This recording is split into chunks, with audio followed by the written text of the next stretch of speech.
décider, c'est de ne pas être dans des équilibres qui sont trop coûteux pour l'entreprise. Des déséquilibres en excédent ou en insuffisance, en déficit. D'accord? Donc, c'est ça qui est important. Et donc, là, par exemple, pour vous redonner un exemple concret, la fâche. Vous connaissez la fâche ciment. D'accord? La fâche ciment avait une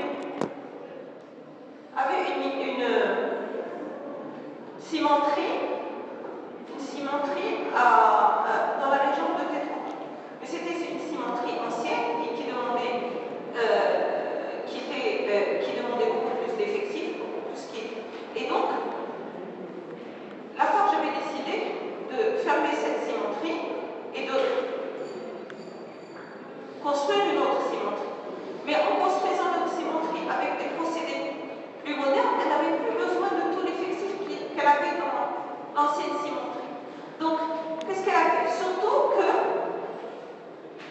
dans la région, il est très difficile, si elle licencie des personnes, très difficile que ces personnes retrouvent de l'emploi dans la région. Donc, en fait, elle a accompagné ces personnes-là à créer leur propre des petites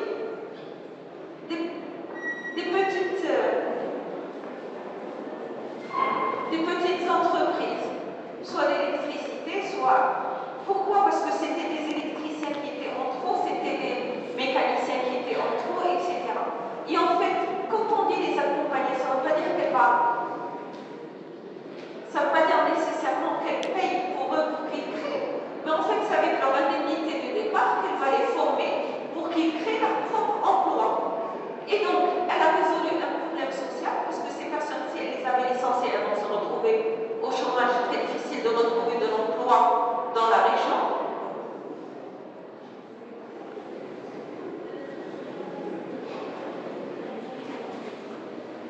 Dans le cas d'une cimenterie, comment on peut devenir concurrent d'une cimenterie? Vous savez qu'une cimenterie, c'est hautement capitalistique. Vous savez ce que c'est, hein? Une industrie hautement capitalistique.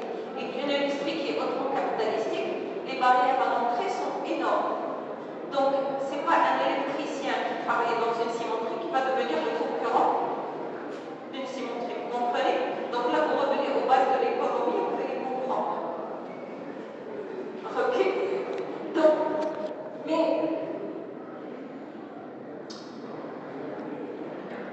c'est pour vous dire tout simplement qu'il y a des possibilités pour les entreprises qu'elles peuvent actionner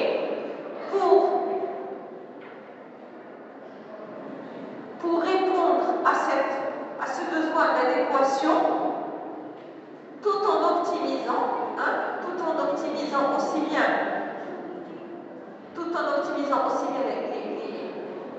les coûts, que ce soit les coûts financiers ou les coûts sociaux. Mais ce qui est important, c'est que quand l'entreprise décide de faire évoluer des personnes, de les promouvoir, ou décide de les accompagner dans le cas, comme on a pris par exemple ici le cas des cadres pour la création de leur propre, dans le cadre de l'essaimage. Qu'est-ce qui est important? Ça ne veut pas dire que je vais faire évoluer n'importe qui. Donc, il y a effectivement ça, on prend en compte les augmentations de salaire, mais parfois les augmentations de salaire dans le cadre d'une promotion sont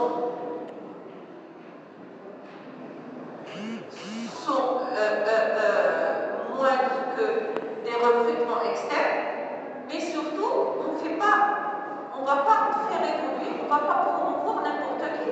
C'est-à-dire que l'entreprise doit sélectionner parmi son personnel ceux qui ont le potentiel pour évoluer. Et ceux qui ont le potentiel pour évoluer, il faut qu'ils suivent des formations.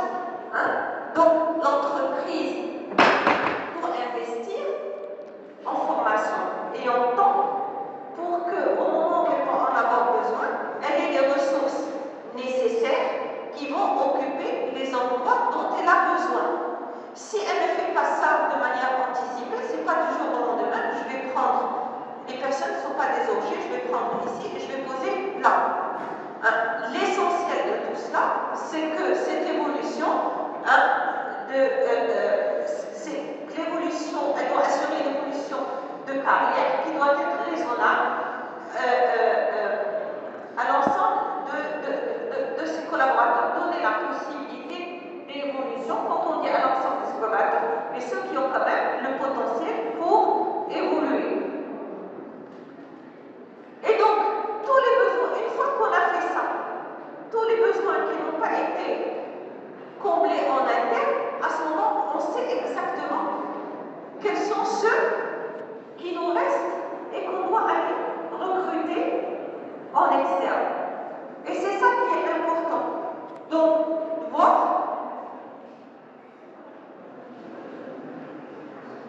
ça permet de savoir précisément quels sont les postes, combien, qui nous restent, pour lesquels on va recruter en externe.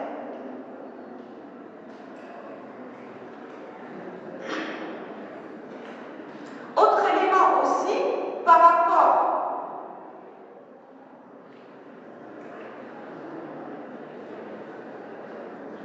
aux outils que l'on a vus,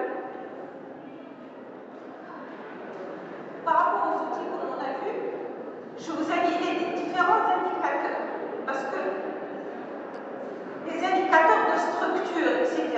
Et donc, vous pouvez vous amuser à prendre ce tableau-là et calculer les indicateurs de structure pour l'année 2016 et les indicateurs de structure pour l'année 2021. Et vous allez voir va évoluer la structure de qualification. Est-ce que l'entreprise va garder la même structure de qualification ou la structure de qualification entre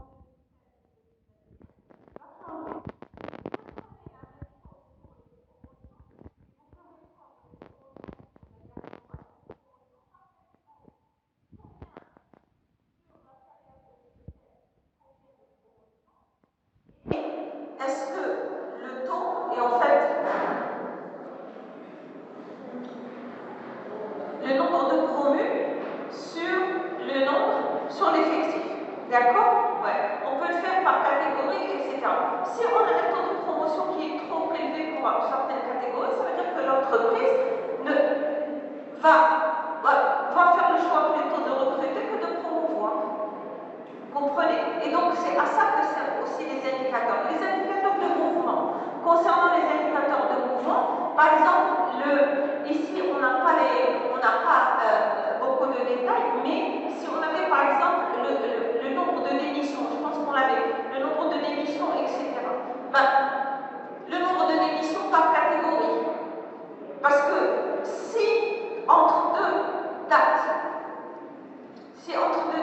le taux de démission ou le taux de démission dans certaines catégories est plus élevé, quelles sont les actions? Au lieu de dire je vais avoir un déficit, si on prend la première catégorie des ouvriers non qualifiés, sachant que cette catégorie va être en déficit, je peux agir en disant je vais recruter. Ou je vais voir le taux de démission, le taux de turnover, et dire je vais agir sur ce taux de turnover pour le baisser. Allez prendre un café dehors, s'il vous plaît. Allez. Oui, vous deux vous dérangez. Donc, allez faire vos mains dehors et pas dans mon amphi, s'il vous plaît.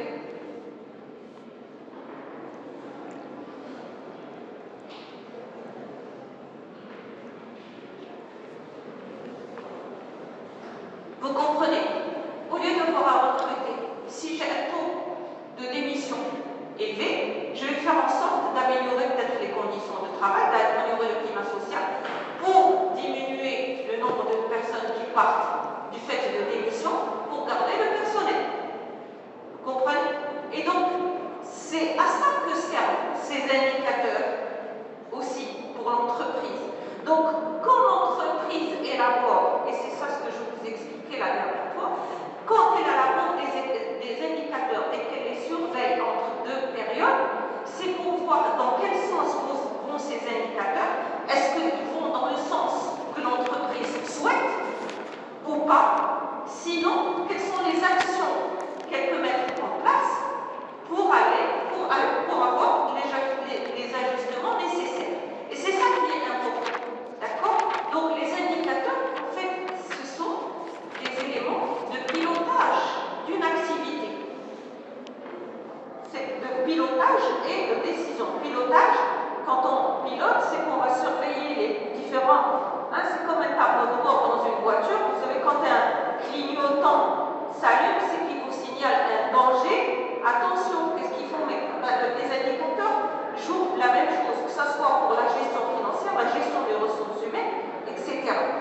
donc, c'est ça qui permet à l'entreprise de dire, je peux agir. Si j'ai un taux, comme je l'ai dit, un taux de démission, un taux de turnover qui a tendance à augmenter alors que ce n'est pas normal, il y a une norme, qu'est-ce qu'il faut? Il faut que je cherche quelles sont les causes pour agir sur ces causes de manière à ce que,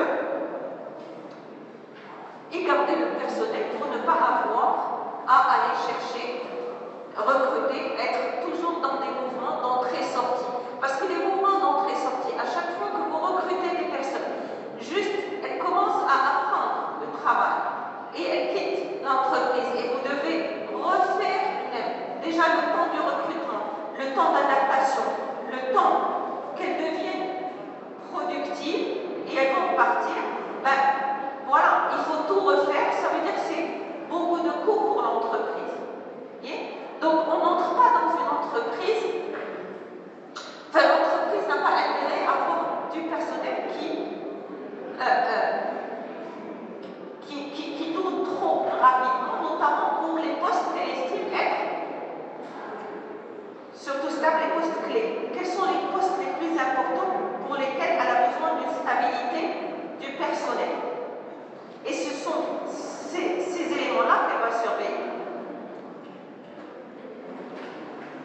Donc là,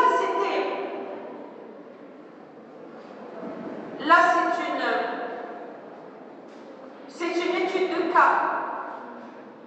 C'est une étude de cas simplifiée, celle que je pensais vous avoir envoyée, c'est pour laquelle on a fait corriger. Si vous avez compris le principe, je peux vous envoyer une autre étude de cas un peu plus complexe avec le calcul des indicateurs. D'accord? Et vous, à ce moment-là, vous essayez de la faire. On ne la corrigera pas ensemble, vous essayez de la faire. Si vous rencontrez un problème quelconque, on pourra en parler. Pour le deuxième travail que je vous avais envoyé concernant la pyramide des âges, je vous le renvoie et je vous laisse voir un petit peu. Vous essayez de répondre aux questions relatives à la pyramide des âges. Alors, l'intérêt pour moi, pourquoi je fais ce travail avec vous, c'est que pour que vous puissiez non pas seulement apprendre le cours, mais comprendre à travers des exercices, pour que au moment de l'examen, si je pose des questions, vous avez compris. D'accord? C'est que vous avez vraiment compris. Bien. Alors, ceci étant dit,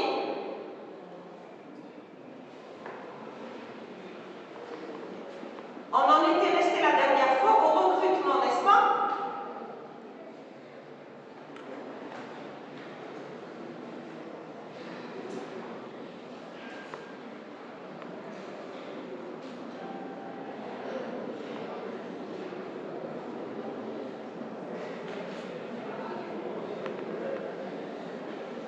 Et donc, on avait vu les phases. Les phases du processus de recrutement, et on indique qu'en fait, le recrutement c'est un processus, c'est-à-dire c'est une démarche qui se fait en plusieurs étapes, et le respect de ces différentes étapes est essentiel. Est essentiel pour garantir la réussite du recrutement pour l'entreprise. Donc, au niveau du besoin, on a dit le besoin, la première étape du processus, c'est d'abord la naissance du besoin, c'est-à-dire quand le besoin est exprimé. Et quand le besoin est exprimé, comme je vous l'ai dit, il faut s'assurer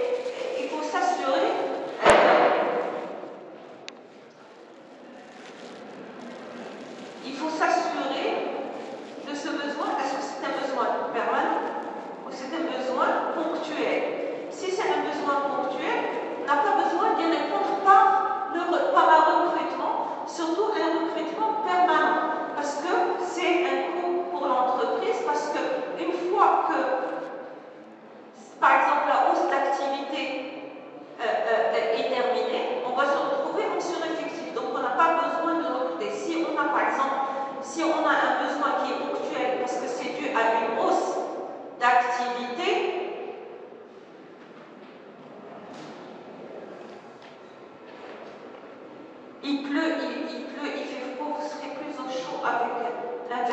dans votre cafétéria que de prendre l'amphithéâtre pour une cafétéria. Ceci étant dit, je continue. Donc je disais, si le besoin est lié par exemple à une hausse d'activité ponctuelle, d'accord? Voilà. On peut avoir recours à d'autres moyens pour combler ce besoin ponctuel plutôt que d'un recrutement permanent. Parce qu'un recrutement permanent, ça veut dire qu'une fois qu'on va revenir au niveau d'activité normale, on va se retrouver avec de l'effectif en plus. Donc, c'est pourquoi je dis ça, parce qu'il est très important de bien définir la nature de ce besoin. Est-ce que c'est un besoin permanent? Est-ce que c'est un besoin ponctuel? Est-ce que c'est une création de poste? Est-ce que c'est un poste qui est devenu vacant, c'est-à-dire c'est un remplacement, c'est une personne qui est partie, voilà, remplacer, est-ce qu'il est nécessaire de remplacer? C'est ça que se demande un gestionnaire de ressources humaines. Est-ce qu'il est nécessaire de remplacer ou est-ce qu'on peut réorganiser le travail? Si on peut réorganiser le travail sans avoir à recruter, à remplacer la personne. Donc, en fait, l'idée, c'est de se poser les différentes questions qui permettent d'être sûr que le besoin répond à un besoin permanent ou à un besoin stratégique. Besoin permanent, donc temporaire, on va y apporter des solutions temporaires. Un besoin permanent, on va dire, quand je dis un besoin permanent, c'est-à-dire qu'il faut vraiment, il y a un besoin qui va durer dans le temps, ou quand il s'agit d'une création de poste, d'un poste qui n'existait pas avant dans l'entreprise. Parce que ça correspond peut-être à une nouvelle activité de l'entreprise. Et ça devient un besoin stratégique.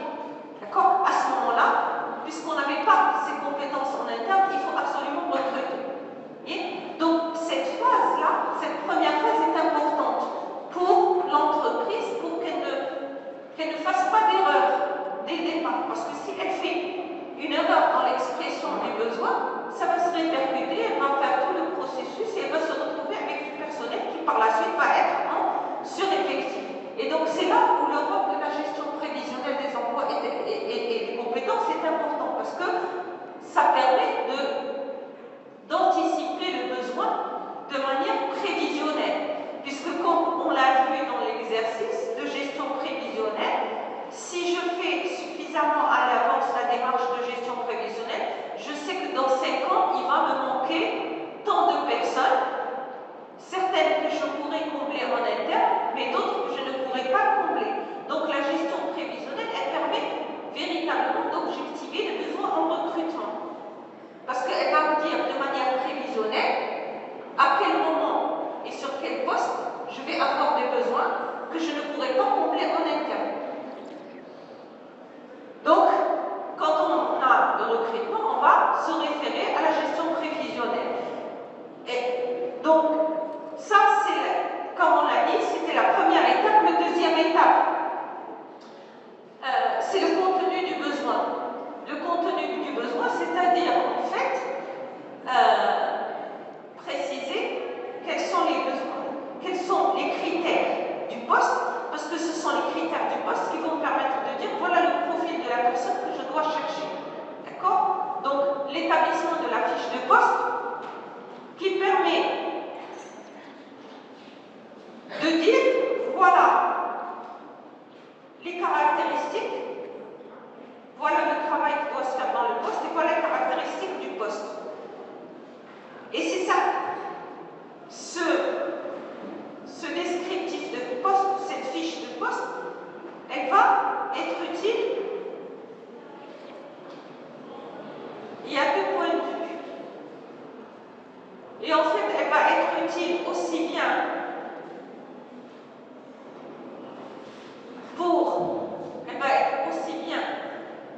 pour préciser le contenu du travail que pour faire la sélection. Pourquoi? Parce que c'est à partir du profil de poste qu'on va voir est-ce que la personne elle correspond aux exigences du poste ou pas.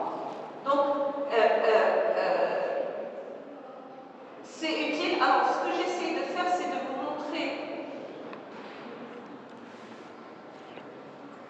Et c'est à partir de la fiche de poste qu'on établit le profil du candidat ou de la candidate recherchée. Ce que j'essaie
Identification du poste. Identification du poste.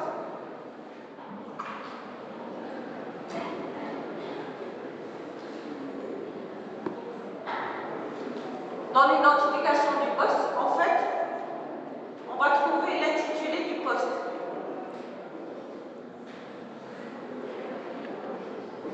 Intitulé du poste, rattachement hiérarchique.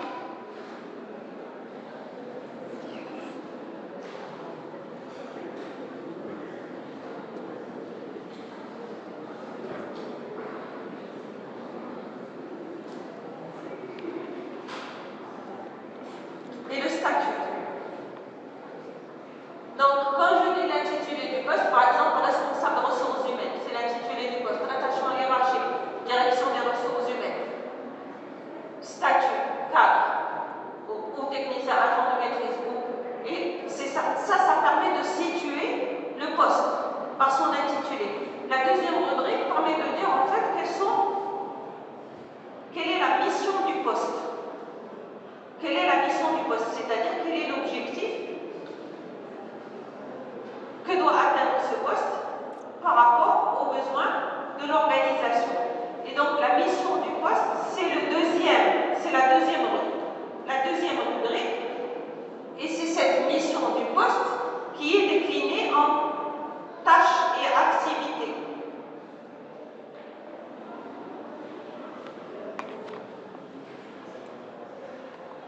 Quelles sont les tâches et les activités que doit réaliser le poste pour atteindre la mission qui est confiée au poste? Si je dis par exemple, le responsable des ressources humaines est chargé du développement RH, du développement des ressources humaines de l'entreprise, ça c'est la mission du poste. Mais pour assurer le développement des ressources humaines de l'entreprise, qu'est-ce qu'il doit faire? Il doit élaborer la formation, il doit veiller au recrutement, etc. Il doit remplir un certain nombre de tâches pour accomplir la mission du poste. Donc, mais pour chaque tâche, parce que c'est ça qui est important, pour chaque tâche, chaque ensemble de tâches, ça nécessite un certain nombre de connaissances, de savoir-faire et d'aptitudes personnelles. Et donc,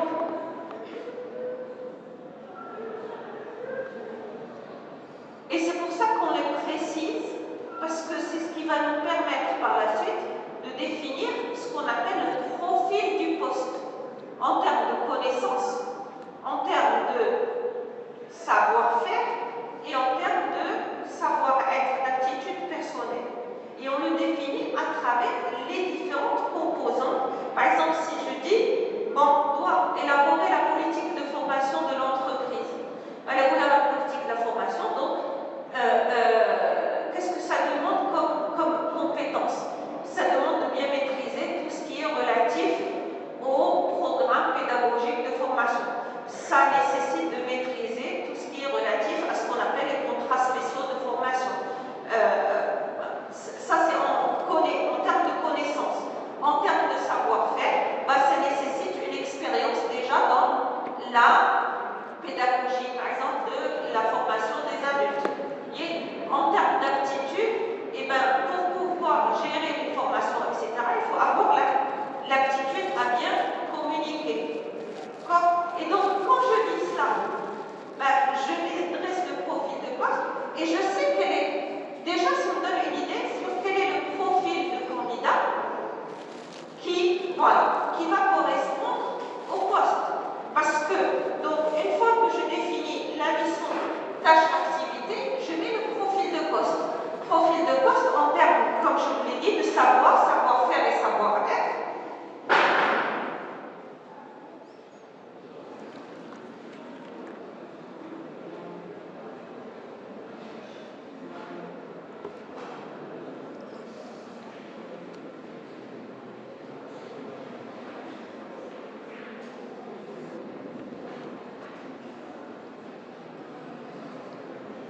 Savoir-faire et savoir-être.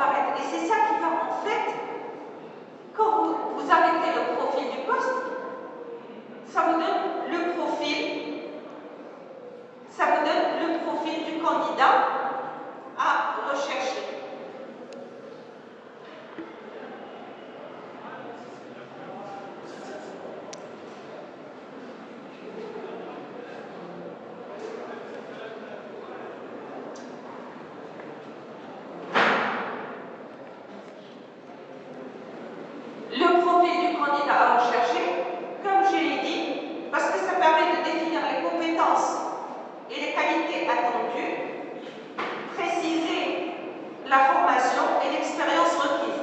Savoir, savoir-faire, savoir-être. Formation, savoir, expérience requise, savoir-faire. Et qualité personnelle, c'est le savoir-être. D'accord? Et en fait, c'est ce qu'on a défini à travers les tâches du poste, c'est ce qu'on a défini dans le profil du poste. Donc, vous n'avez qu'à voir les annonces qui sont postées. Et quand vous dites profil recherché, comment on a défini ce profil recherché? Ben, on l'a défini à partir de la définition du poste.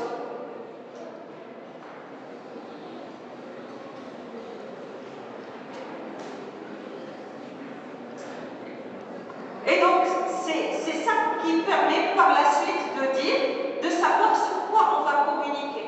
Sur la communication, sur la rédaction de l'annonce et communication, et on l'a vu la dernière fois, je pense que je vous en avais parlé, on ne va pas utiliser les mêmes canaux de recherche selon le type de profil que l'on va rechercher. Hein? Si je cherche des profils rares, je ne vais pas utiliser les mêmes canaux de recherche que si je cherche des profils qui sont plus disponibles. Si par exemple je cherche des débutants Bac plus 3, si je cherche des débutants Bac plus 3, ben, je peux passer par un appel par exemple. D'accord? Je peux aller sur les réseaux sociaux qui sont utilisés par les jeunes, par cette population. Je vais avoir beaucoup de... Je vais... Oui. Par exemple, pour avoir une idée, le dernier concours pour recruter en Bac plus 2, pour l'ONE, ils avaient besoin de 80 postes. Combien ils ont reçu de candidatures? Vous avez une idée? Parce que c'est des Bac plus 2, ils en ont reçu 13 000. Sur 13 000, ils vont en retenir 80. Donc, vous voyez?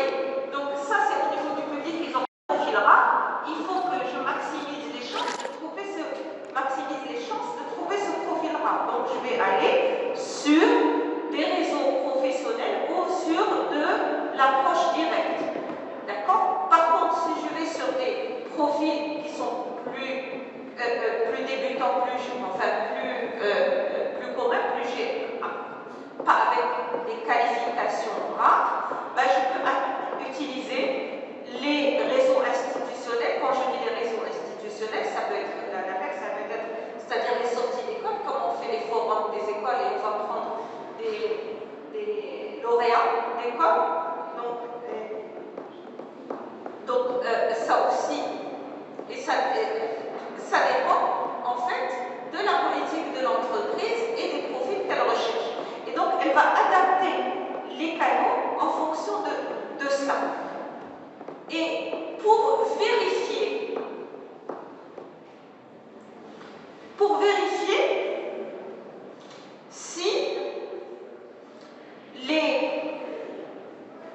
si les canaux utilisés sont efficaces ou pas.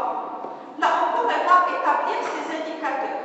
C'est le nombre de candidatures retenues par type de canal sur le nombre de candidatures reçues. Voilà.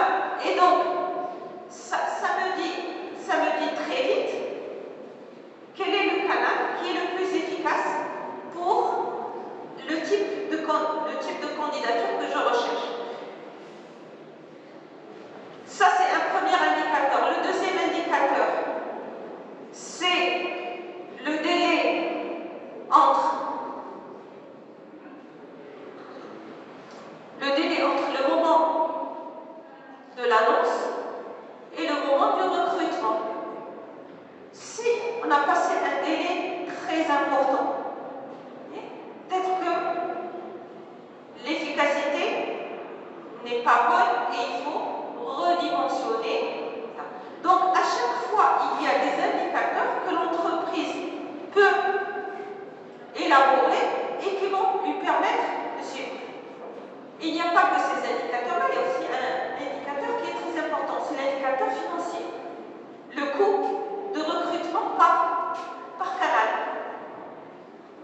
voir le coût du recrutement par rapport au nombre de candidatures qui ont été retenues. Donc, est-ce que ça me coûte plus cher via ce canal pour une efficacité limitée ou pas? Et tout cela permet de redimensionner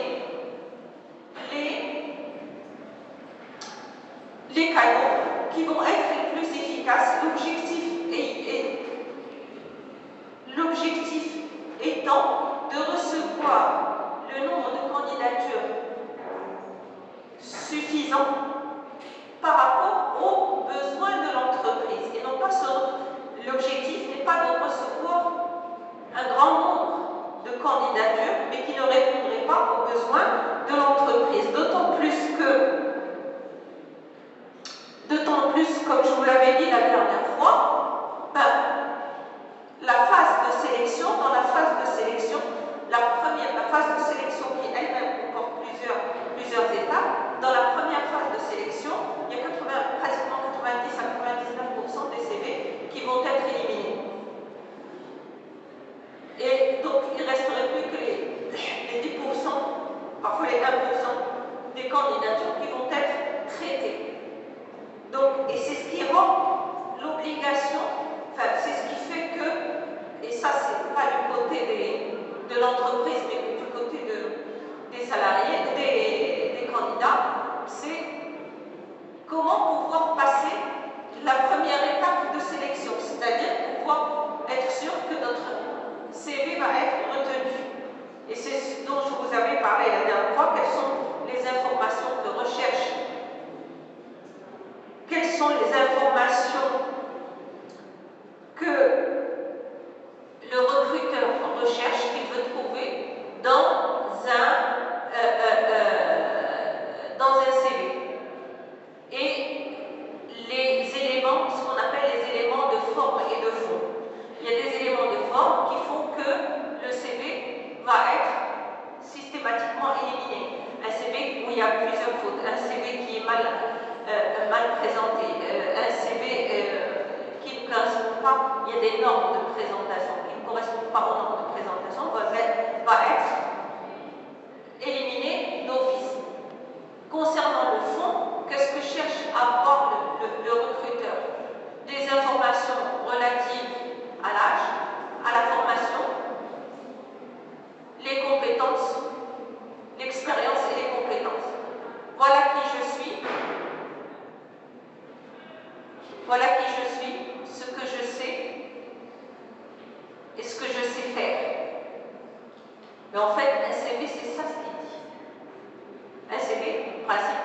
Je ne sais pas si vous avez eu l'occasion d'établir un CV, mais est-ce que vous vous êtes posé la question de savoir qu'est-ce que signifie ce CV? Qu'est-ce qu'il doit dire de vous?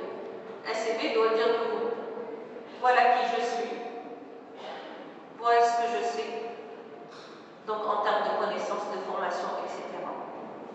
Et voilà ce que je sais faire en termes d'expérience, etc. Voilà mes aptitudes. En fait, c'est ça ce que dit un CV. Et c'est ça ce que dit les informations que cherche à retrouver un recruteur. Est-ce que ce que vous savez, ce que vous savez faire correspond à ce qu'il cherche? Auquel cas, c'est la deuxième phase de sélection via les entretiens et les tests. D'accord? Donc cette phase est nécessaire et de plus en plus utilisée par les entreprises, notamment par les tests ce qu'on appelle psychotechniques, qui sont une aide au recrutement. Et donc c'est une fois que les candidatures ont passé ces différentes phases de sélection, qu'on arrive à la finalisation du recrutement, qui ne s'achève qu'après la phase d'intégration de la personne recrutée et son adaptation au poste. Cette phase d'intégration, c'est ce qu'on appelle la phase de socialisation organisationnelle. La phase d'intégration, c'est la phase de socialisation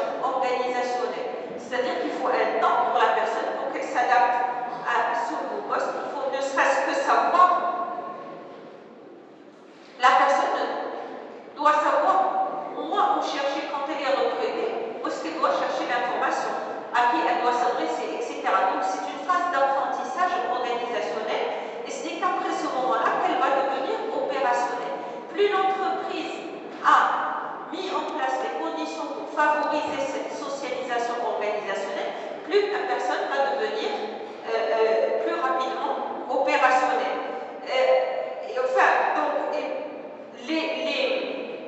Pour les formalités administratives, c'est ce qu'on appelle les formalités d'embauche. Ça, elles interviennent une fois que la décision de recruter la personne a été prise. Formalité d'embauche, c'est la signature du contrat de travail, c'est la visite médicale, c'est la déclaration auprès des organismes, les organismes sociaux, que ce soit la CDCS, mutuelle, etc. Voilà, cette phase-là administrative, c'est ce qu'on appelle l'embauche, les formalités d'embauche. Le processus de recrutement, lui, ne s'arrête pas aux formalités d'embauche. Il se poursuit après, par la phase d'intégration.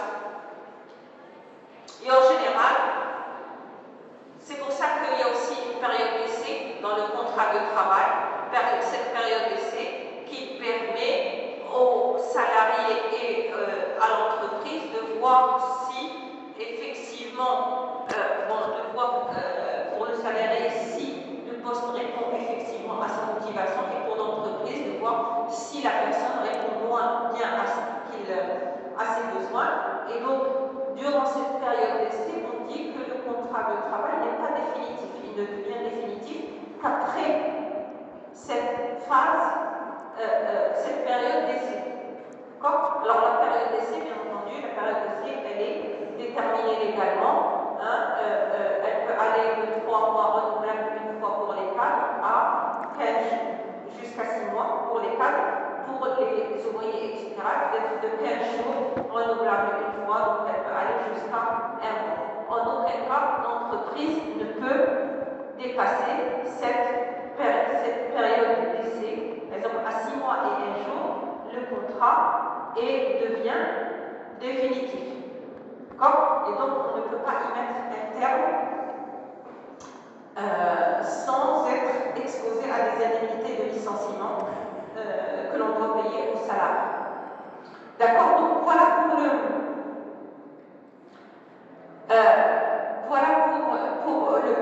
recrutement. Donc, on verra. On a vu l'essentiel. Concernant le processus de recrutement. On verra la prochaine fois quels sont tous les éléments qui entrent dans le processus de recrutement d'un point de vue légal. C'est-à-dire les limites